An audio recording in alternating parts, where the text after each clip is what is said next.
your expertise. And what you just said, it makes me think about a marriage. And some of the advice that my wife and I got as we were getting married is this is not 50-50. It's 100 and 100. And so you talk about how it's the software provider's responsibility to ensure that that platform is set up for success. We say, well, they can't implement as well as we can. Well, that might be true, but it's 100% your responsibility to make sure that over time they can. And that kind of dovetails into this idea. You talk about shifting a framework.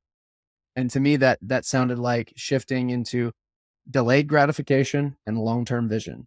So delayed gratification is it might take you more time to develop the relationship with the partners, but you're going to have larger deals and more opportunities down the road. And then two, even if that partner's in there trying to do a broader finance transformation, you're continuing to build out your product and making sure your product's a part of that roadmap. You have opportunities to expand the business there as well. Is that fair?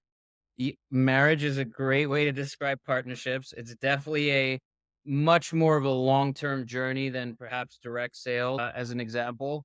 And yes, both companies are committing up front to invest in one another, just like in a marriage, to go on this journey together, to, work through the good and the bad, right? And good times and bad. So I love that analogy. I'm actually probably going to steal that from you.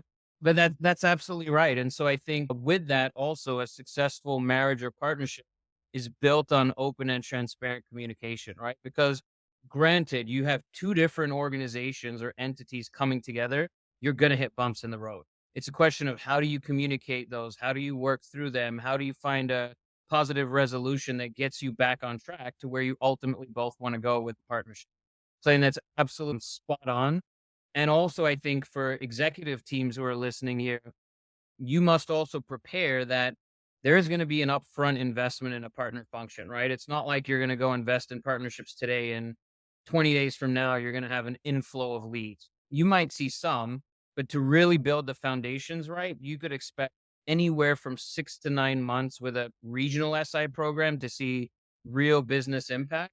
And with GSIs, you're looking at probably closer to 12 to 18 months, right? These just being larger organizations that take more time to evangelize to onboard, to sign up with, so on and so forth.